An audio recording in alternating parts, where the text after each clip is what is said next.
Next, by using Castiglione's theorem, we have to solve for the trusses. So determine horizontal and vertical component of deflection at point C of the frame shown. Cross sections of tension members is 1500, cross section of compression members is 1000, and E is 2 into 10 raised to 5 megapascal. So this is the given frame. Now first step is always to calculate the reactions. After calculating the reactions, calculate the forces due to this external load in the members. Once you calculate the forces due to the external load, we have to calculate the forces for horizontal component and vertical component by applying unit load in horizontal direction and vertical direction. So VA and VB will be 30. This is theta. Sine of theta is 0.6. Cos of theta is 0.8. Do the analysis for joint A. Joint A using the method of joints. So once you do the method of joints, you will get FAC. I have taken away from the joint as positive, that is tensile, and towards the joint as negative, that is compressive. So FAC is 50, FAB is minus 40, and from joint B you will get FBC. So this is the force diagram due to 60 kilonewton. Now the force diagram due to 1 kilonewton acting in vertical direction is nothing but simply divide the given or simply divide the force obtained by the load applied. So if you divide 50 by 60, you will get it as 0.833, 0.67 and 0.88. This is simple.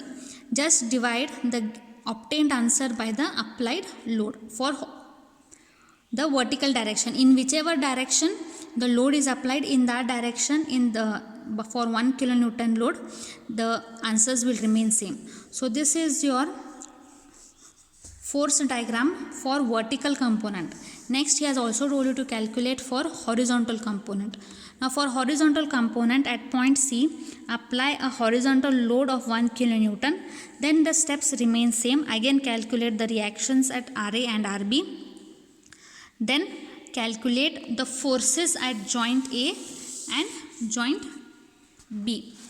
After doing the method of joints at joint A, you will get the forces of AC, AB, joint B, then you will get the answer for BC. You will get the force diagram as this, okay, by using method of joints. So this is the force diagram for horizontal direction. Then using the Castiglione's theorem, here the table is big. You have to write member, length, area, load, K. K is nothing but the forces obtained in the vertical direction. When we apply load in vertical, that is unit load in vertical direction, these are the forces in these members. K dash is nothing but when we apply 1 kilonewton load in horizontal direction.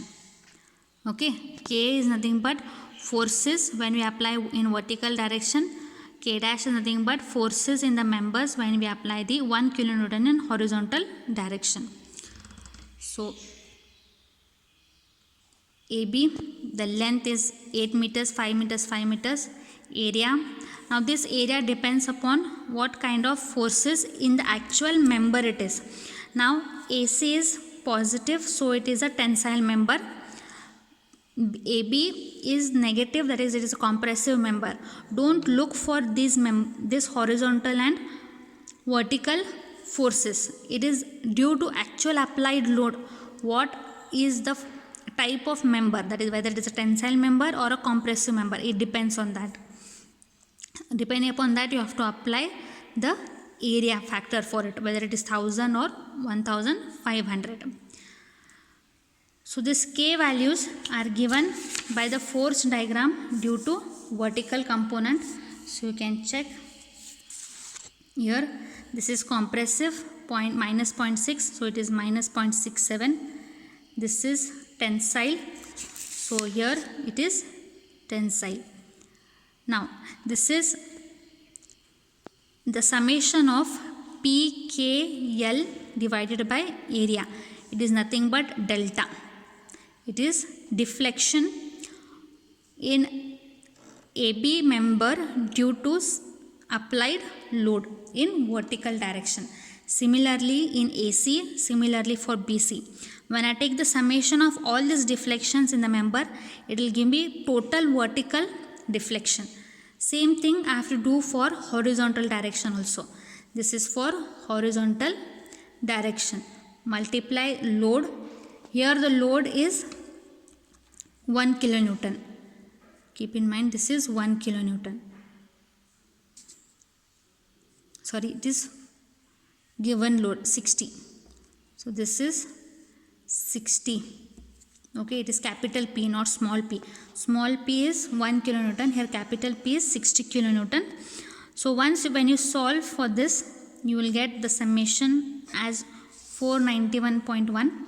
This stands for the vertical deflection, and this will give you the horizontal deflection.